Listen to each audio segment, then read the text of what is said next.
You're listening to Season 4, Episode 8.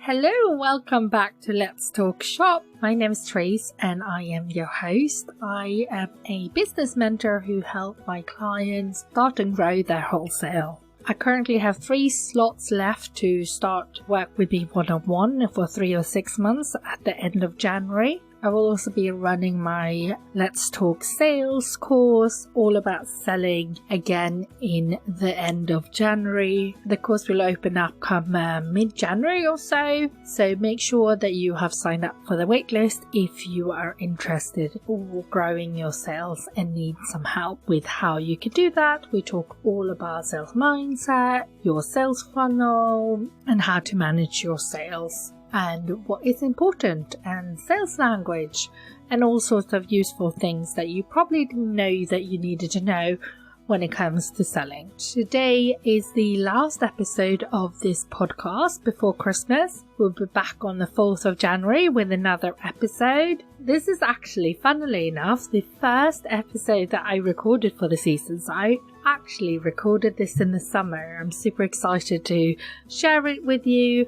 I'm speaking with Hayley Solar from Hayley Solar, which is a store, well actually 2 stores in the Los Angeles area in the US. I really love Hayley's creation and designs. They're really fun and quirky and beautiful at the same time, and I love that she's very focused on stocking small brands, mainly female owned, and she will tell you where they're designed, where they're manufactured, so you can shop very consciously, which I think is really lovely to see. Hayley is actually my first US guest, which is also very exciting. I'm planning on inviting guests from all over next season so that we can hear the viewpoints and stories of retailers in other places than here in the UK. With all the third-party marketplace platforms and relatively low shipping costs worldwide, it is now a possibility to ship and supply stores all over the world. So I hope that you find this really interesting. Unfortunately, we had a little bit of a problem with the recording, and I've managed to edit out most of the little sound bites that are not completely right, but I also managed to lose the last 10 minutes of the recording, unfortunately. I decided to still go ahead and publish this episode because I think that it's really interesting and I hope you really enjoy it. But it does mean the end of the interview gets cut short a little bit at the end. I hope that you can excuse that and that you still find lots of value with spending some time with us listening to this episode. I would of course love to hear or see where you are tuning in. You can tag me over on Instagram. I'm at small_business_collaborative. Perhaps you will catch up in between the Christmas festivities, considering how they might go down this year. Or maybe you will take a complete break and not think about business at all and catch up in January. We're going to head into this episode now. I really hope you enjoy it. Here's my chat with Hayley Solar. Hello, Hayley. Thank you so much for coming on Let's Talk Shop. I'm so excited to speak with you. Me too. It would be great if you can maybe introduce yourself and your business a little bit. Hayley Solar, that is also the name of my store and my label. I'm based in Los Angeles. I started my business about 11 years ago through wholesale manufacturing, having all of my pieces made downtown LA using reclaimed fabrics and a lot of hand dyeing, and then expanded to retail about 5 years ago. And I have a store in a little neighborhood of Eagle Rock in Los Angeles, which is just between Pasadena and Glendale. And I also have another store in Silver Lake, which would be a more sort of trendy kind of rock and roll sort of neighborhood just between Hollywood and downtown. Amazing. When you started 10 years ago, that sort of thing must have been fairly new in terms of reclaimed fabrics and stuff. Absolutely. I mean, there was really no conversation about sustainable fashion that I was a part of or even overhearing. When I first started my collection, my biggest issue was being able to source fabrics and manufacture. And to me, I really felt that my value system was based on the fact that I'd been sewing my whole life. I started when I was 6 years old, and I wanted to be able to be really involved in the manufacturing process and not send product overseas or to another country where I wasn't able to be involved in overseeing it. And for me to be able to meet the minimums and compete in that market, I had to get creative. And one of the most creative things I could do was to buy dead stock fabric, because I could get a shorter run with it, and I could sew all my own samples, and I could partner with the factory on production very much locally. And I was able to really pivot from piece to piece using those techniques. That's so exciting. And now, of course, not everyone, but more and more people pop up. Have you found that it's easier to source fabrics and stuff now? Pre-COVID, yes. Post-COVID, no. I think we all have we all look at our lives in forms of pre-COVID and post-COVID, but there was, for the last, not counting 2020, I found it easier, not necessarily because there was more available, but because I just had more experience in sourcing and digging. I am a thrift store hunter, #1, and a fabric scout. So really getting to know textile mills and designers that had dead stock and building relationships with people in the fashion district in LA enabled me to constantly be able to source. Mm-hmm. And now there's been probably problems with like importing. People canceled their orders and didn't make as much, and now it's harder to get fabric. It's more like impossible. Oh. I think that things are bouncing back. There's also just this center of manufacturing in the West Coast, and the center of my world of manufacturing is based in downtown LA, and having shut down all of the factories, unable to work indoors unless you are working on medical equipment or essentials such as mask making. You were not allowed to have employees. You were not allowed to operate at all. So the factory or the manufacturing business of apparel in LA, which has been suffering for a very long time, is really hanging on by a thread. And I had to completely pivot my business during the shutdown in order to feed myself. So the part of my company where I sourced fabrics and hand cut them and hand dyed them and sent them to sewers, and then also sewed within my shop, that completely shut down. So you've just had to think about other ways of keeping your business going.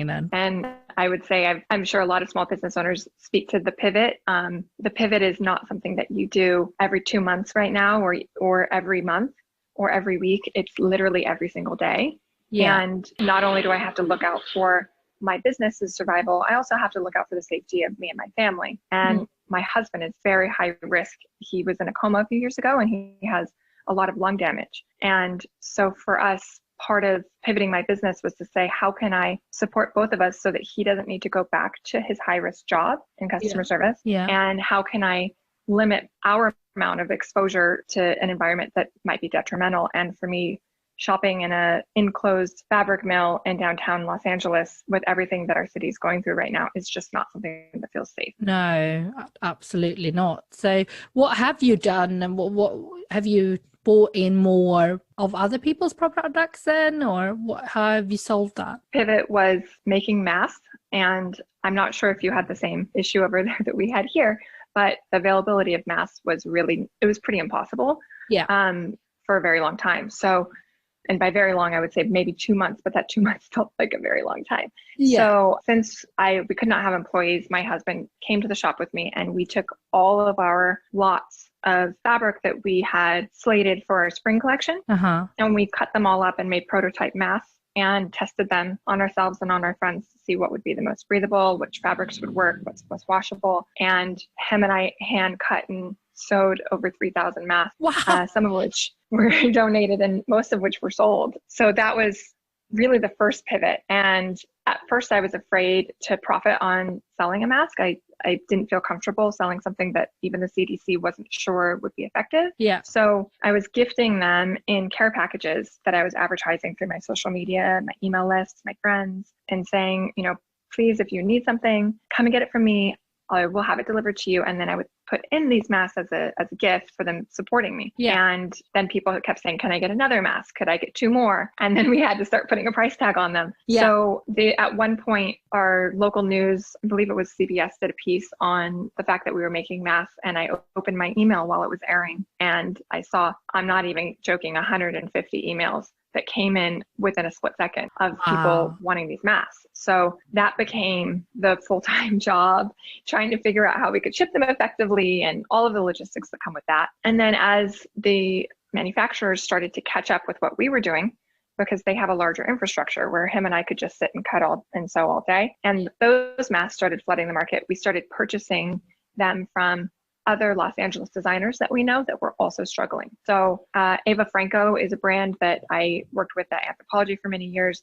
They manufacture in downtown LA, and they took some awesome fabrics that they have, all designer prints, and did the same thing. So we purchased from them and were able to resell them. And then we started adding other artists and other brands with a similar philosophy to that mix, and that sort of freed me up a little bit from behind the sewing machine. Yeah. Before this, did your husband know how to sew? He still doesn't know how. He knows how to cut. I taught him how to cut a perfect square. And I have to say, he got fantastic at ironing and trimming threads. I have been so impressed, I must say, with businesses from all over, just completely changing their business to feed their families and keep their businesses alive. I think that luckily I was very motivated by it. And I spent maybe 2 days at home in bed when we had to shut down on March 15th, really upset and really devastated. And my life sort of flashed before my eyes. And I thought about all of the weddings that I've missed and all of the family gatherings I've missed and all the parties and travels I've missed because I've dedicated my life to my career. And it was really upsetting and really shocking, I'm sure, as it is to most people who have a small business. But by that third day, I just woke up and said, I'm fighting like hell. I don't care what it is I have to sell or have to do. I can't let this business slip through my fingers. I have to stay alive. Yeah. Well, that's really impressive. Going back to your background, before you started your brand, what did you do then? Were you in fashion before that? Yeah, I've been in fashion pretty much as soon as they would let me. I sewed and designed all the costumes for my high school's theater and dance teams. And I would sell, clothes to people at school, and I would alter their jeans for them. And then as soon as I graduated high school, I went to design school and got an internship that turned into an assistant designer position, working for an LA-based company called Wendy Hill, which was absolutely adorable. And they sold to Anthropologie and Bloomingdale's and Nordstrom, as well as hundreds of other stores. And then from there, I opened a boutique briefly for about a year, right before the big recession that hit the US, and quickly closed it. And I got a position working for Anthropologie as a selling manager, and really learned the corporate side of the business and worked my way up to a store director for a store in Beverly Hills. And that's where I really found a huge passion in retail and learned about managing people and sales goals and all of this different side of the business that I hadn't really had a lot of experience with, and was able to marry that side to my passion for manufacturing and sewing. That's brilliant. Maybe that first business, the recession hit at the right time in you. I mean, it's never a right time for a recession, but it worked out the way it was supposed to work out. I think I was a 20-something overconfident young woman who had a lot of drive, but not a lot of experience. And I was certainly humbled by how large that company was and how demanding the position was and how wonderful my colleagues were. And I actually now employ 2 of the people I worked with at Anthropologie, not full time, they come and go, but it's wonderful to sort of bring those relationships full circle. That's amazing. That's really good. And nowadays, we all talk about sustainability and ethical and greenwashing and all these things.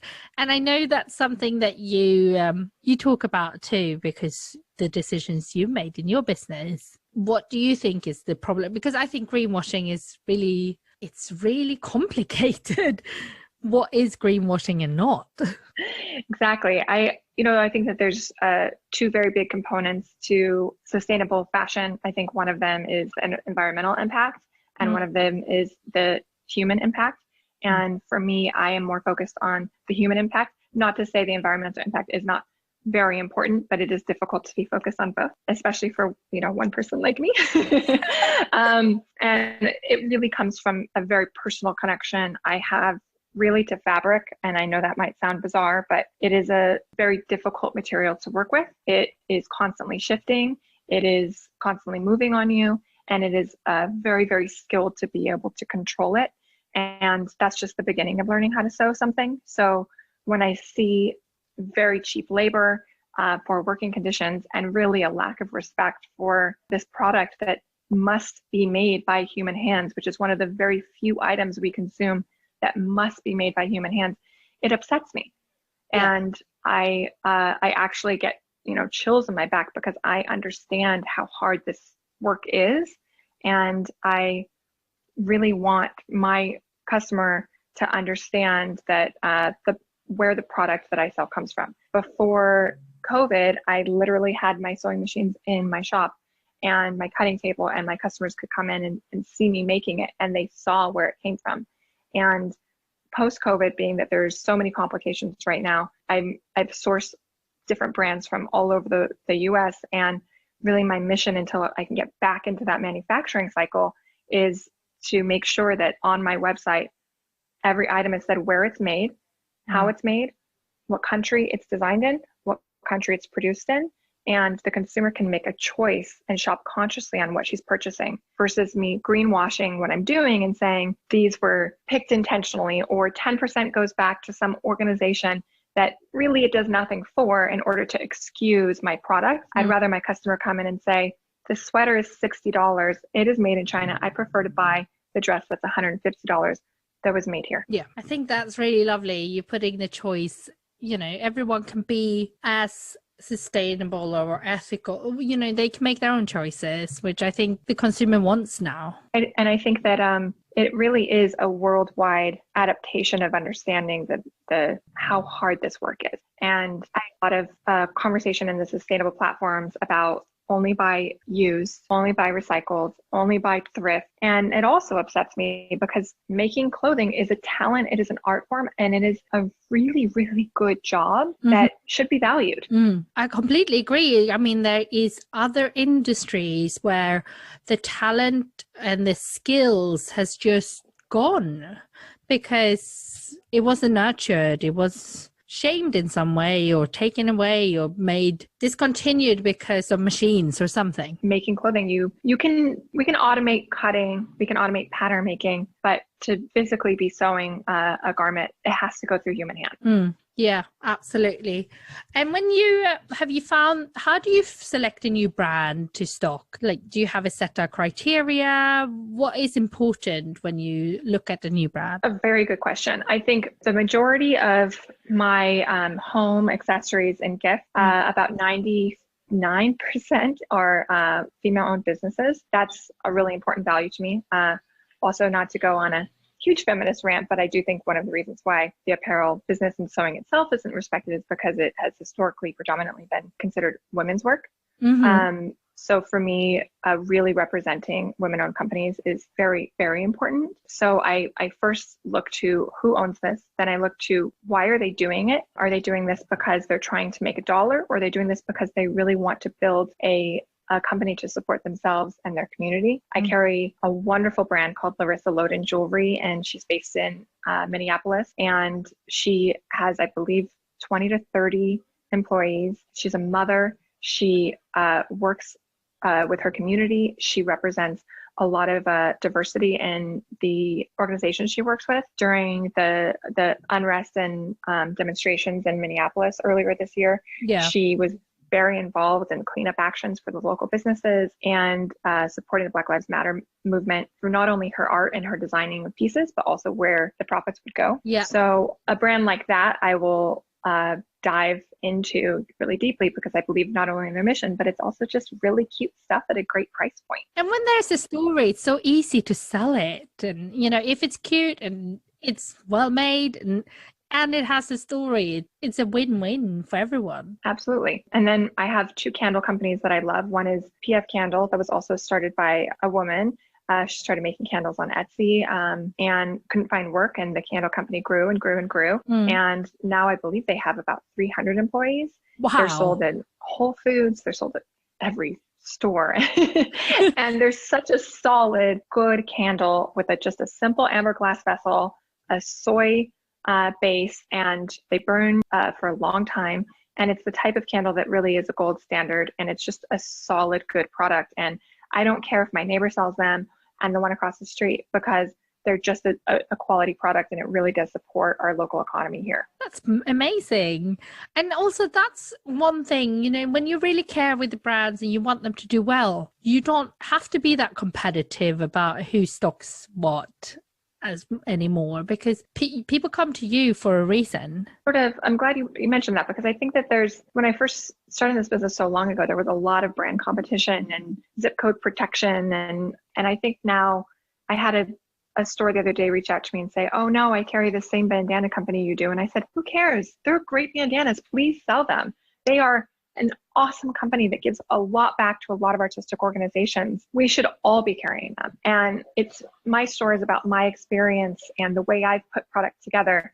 It's not going to live or die by the fact that my competition might have a similar item than me. No, that's not how you make your money. You make your money because people want to support you and your brands. But that's the whole purpose of retail, is that retail, they talk about retail therapy, this, that, or the other. And to me, retail is not about consumerism. It's not about sell it, buy it, turn the inventory. It's about the experience of knowing my customers' names and their families and having a relationship with them, and the fun and energy that it creates when someone comes into your store and browses around. And I think that's something I really learned from Anthropologie, is that they create a space that you feel like you could spend hours in.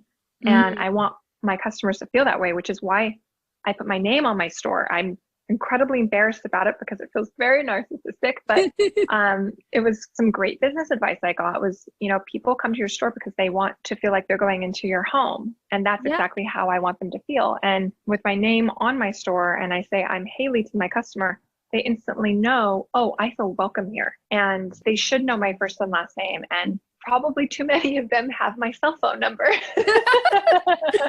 But I love it because it's all about making them feel really, really appreciated, which they are. Yeah. Do you think that this whole thing with COVID has kind of reinforced, like here in the UK, I feel like it's really reinforced that, we have to support our local businesses. Shopping small is more important than ever, and supporting smaller brands is more important than ever. 100%.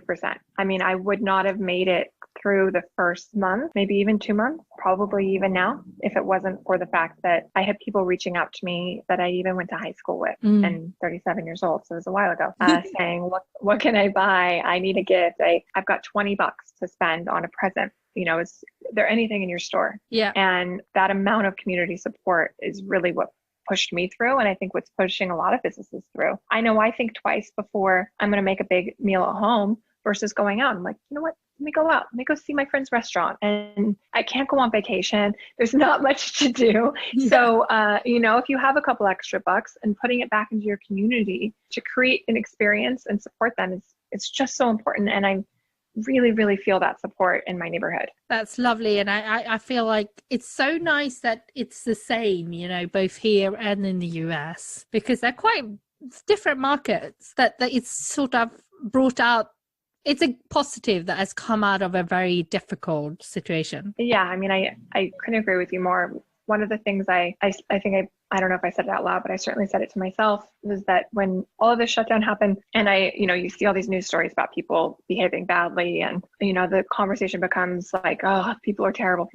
My response to that is, I've never seen people be so great. Yes. It's really, really wonderful. Of course, there's still terrible out there, but there's a lot of really good. Absolutely. Well, I felt there has been so many good actions done, so many brilliant initiatives. And I think that people are, I don't want to say better people because you're the same person, but people have their awareness levels has been raised. I mean, I certainly was not, keeping my eyes open to what was going around the Black Lives Matter movement enough before all of everything that has happened over the last year happened. I mean, I think that's what happens when the world stops and we all sort of are forced to get off of our hamster wheels and look around us and say, wait a minute, something is really wrong here. I know personally that the amount of social media awareness has really educated me on a lot of sort of wrong ideas I had about, not discussing race and not going out of my way to support a person of color, which is, I now know, is just such a backwards way of thinking. And really learning that, like, as a white woman, I have sort of been ingrained in me to not use the word Black as if it was an offensive word. And I am shaking my head at myself that I ever thought that. And now I'm really trying to be more aware and create more opportunity for Black makers, especially Black women, and take risks on product and say, you know, this might be something that I might not have carried before, but this is a Black woman owned business, and she deserves for me to take a shot and say, let me sell this. And every brand that I've brought in order to take the 15% pledge has been very successful. So shame on me for not doing it before. Well, yes. I mean, it's amazing that. Can you tell us, for those who doesn't know what the 15% pledge is, can you share what that means? Pledge it's a social media movement, and forgive me, I am completely blanking on the woman who started it. She began really asking major retailers to stock 15% of their goods with Black-owned businesses to represent 15% of the population in the United States. Yeah. And that is a very common sense thing that we all should have thought of before when we talk about inclusion and diversity, which is not a new conversation. So the challenge is, it is a challenge because there's a few things that hold me back. Certainly as a white person, is that I don't want to offend a brand by asking, what color are they? And that can be difficult, and social media has been really helpful, especially being able to ask friends and other brands, do you know of any Black-owned brands that you would suggest to me? And really like pooling, you know, their experience to be able to pass over different brands that I can look into. And I know some major retailers have accepted it. I think Sephora was the first one. And there really is no time limit on this movement. It is a push to reach that 15% pledge as quickly as you can. I think it's so good. It's actually something, so when COVID hit, I started recording more podcast episodes. I really felt like a need to talk to people about what was going on in their businesses.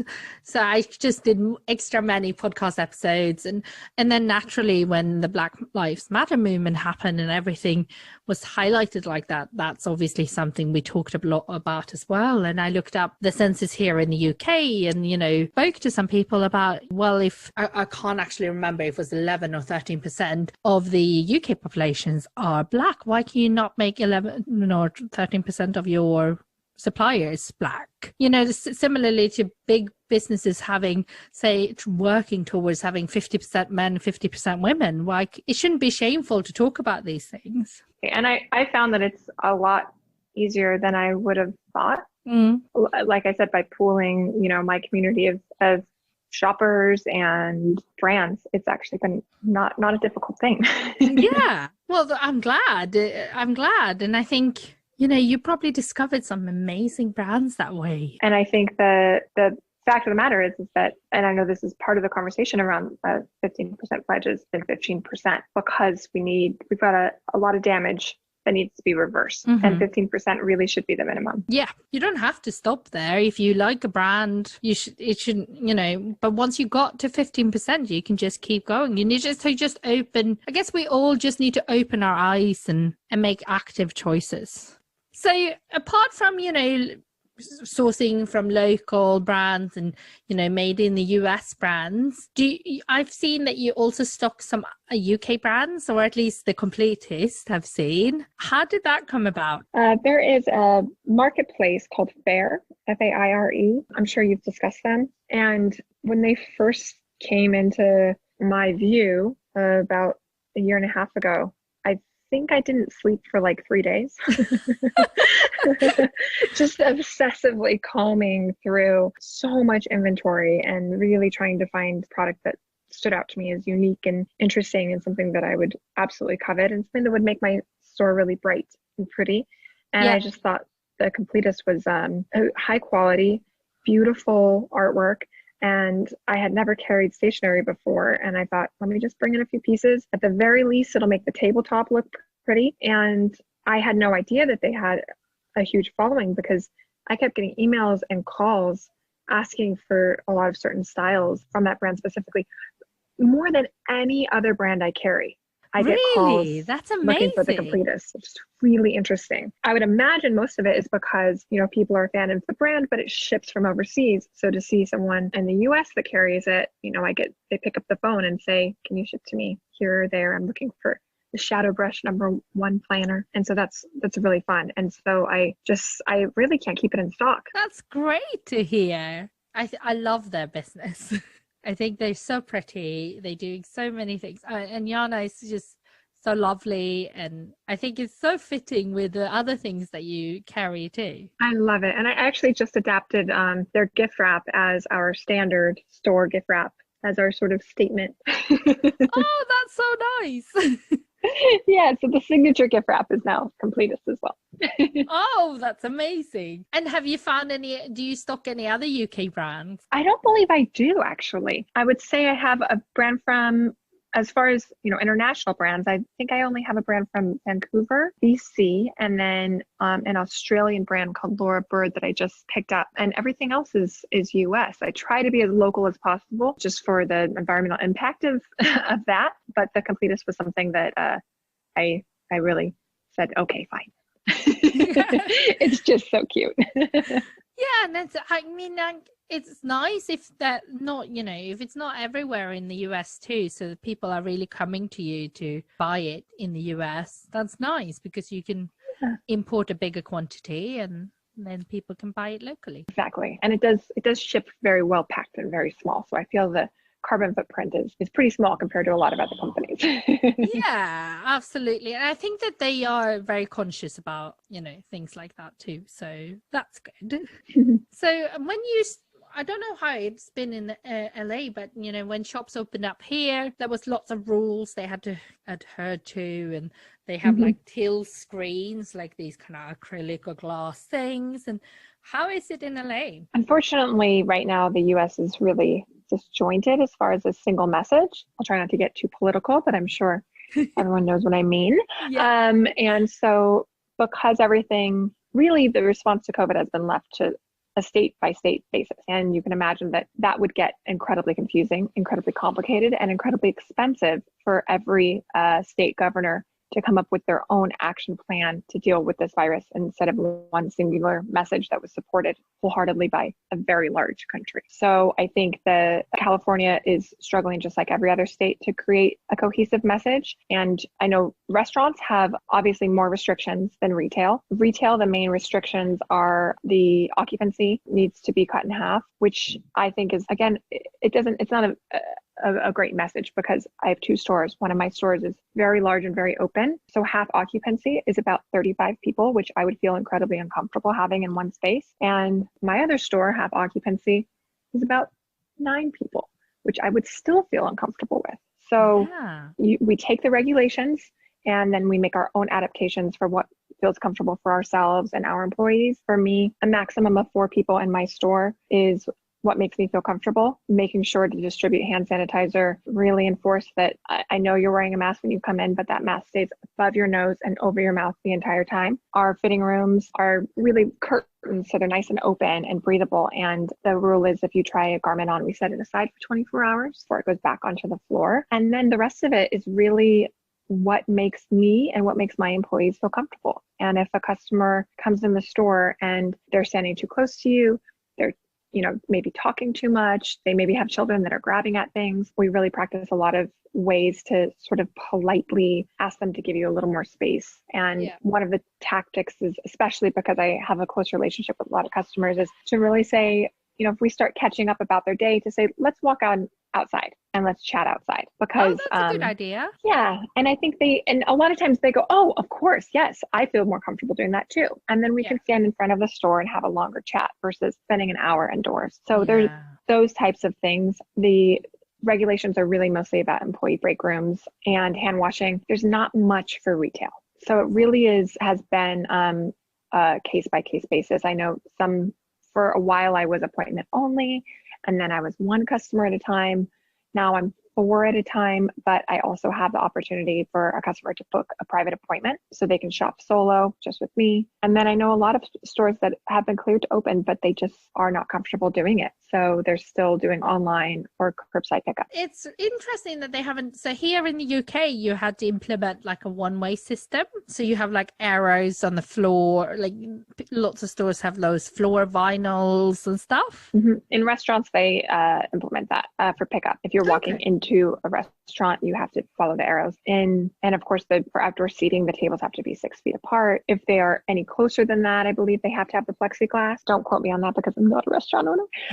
But for retail, because it really is a small retail, it really is a lower risk, much less regulations. And as I say, everyone's sort of going by what makes them comfortable. You are not allowed to open retail if you are in a mall. Okay. That's one of the restrictions. If you're in a mall, then we are not cleared to open. But if you're freestanding, then it's okay. Okay. And I suppose it's just going to be, I mean, here they change regulations all the time and stuff. I'm guessing it's going to be the same in the US. So it's something we're going to have to deal with. Flexibility. I know when we were cleared to open retail, we were told on, I believe, a Thursday that we could open on a Friday. Oh.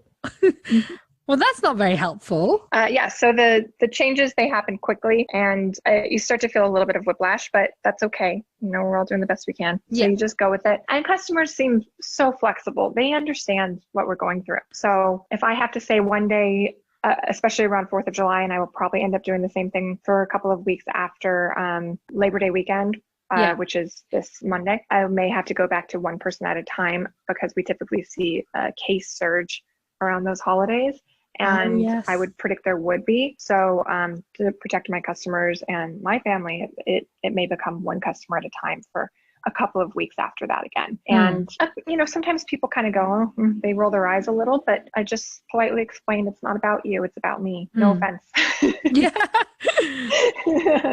I think in general, people have been very understanding and, you know, it's almost become like the new normal in a way to stand outside and wait your turn and all that. I mean, most people don't get offended. They actually, I would say most of the time people say thank you. You know, if I had someone trying to show me something on a cell phone yesterday in my store and I backed up a few feet, and at first I felt, I hope I didn't just offend him. And he immediately apologized. He said, I'm sorry, 6 feet, you're right. And he goes, thank you for doing that. And I said, of course. And we just moved on with the conversation. Yeah, because it's easy for everyone to forget. Of course, we all need a reminder. Yeah. And when you do you get a lot of brands approach you about being stocked in your store? If you source it on fair, I'm guessing you also source other ways. Different ways. I would say I don't get as many as I really would have expected, being that I was on the wholesale side and how many stores I bugged like crazy to please look at my line. I don't know if it's just 2020 or if the market has changed a bit, but I don't really get a lot of inquiries. I actually find it sometimes harder to beat down a brand to get them to return my emails. Oh, that's a shame. Does that surprise you? It does. As a business person, you know, I'm quite a hustler, so it does shock me sometimes when I'm like, "Hey, I'm trying to buy your brand. I want to give you money." Yes, here's money, please. You know, and I think it's also because I do carry so many small brands. They don't have necessarily the experience in wholesale, so sometimes they're a little trepidatious about a brand contacting them, and are their margins going to be right? And I mean, I'm sure you've discussed this a lot in wholesale. There can be a lot of fear going into wholesale saying, well, if I just sold it at retail or I sold my product at retail, I can make more money than if I sell it at wholesale. And that brand doesn't have enough experience to realize how wholesale can really transform their business and scale it. So when I'm looking at a small brand or a small jewelry maker, they might sort of respond with a couple of question marks when I say, do you do wholesale? Yeah. Well, it's nice that you contact brands that don't necessarily advertise that that's something they do, but you really go for what you like. Because sometimes you end up, you know, in a complicated conversation, because then it becomes, how do I do wholesale and what is Keystone? And, you know, sometimes that develops into a great mentoring relationship with a brand. And the ones that I've had a lot of success with are the ones that ask those questions and say, oh, how do you think I should ship? And should I approach other stores? And what should my margins be? And I can say, well, this is from my experience, what I would do. You know, you take this information and do with it what you want. And the ones that really ask those questions tend to be the ones I start seeing at my competition, and I start really seeing their following grow and their business grow. Yeah, but then you're invested, so you're also happy for them to grow. It's so much fun. I think that all you have to do to sell your brand is to be curious when the opportunities come up. 100%, 100%. And I would say that's, I never heard it put that way. Curious. I like that a lot. Yeah, I always say selling is being curious, because you want to learn as much as possible about your customer, right? So you want to ask them questions. You want to get them talking. 100%. Every time a brand has contacted me and say, how do I get into wholesale? Or even a friend saying how, when I did wholesale, how are you in stores? I would always say, don't try to make an appointment selling. Try to make an appointment of fact finding, and say, I don't need to come to your store and bother your buyer for an hour on the line that they're unsure of, but would you mind if I pop in and just ask you and your staff what you think of this? And if you do that to enough stores, you will end up with orders, and not only that, you're going to end up with so much information about, well, the price point isn't right, but who would be a great fit is this store down the road and up a few blocks, or maybe if you offered the style in a different color.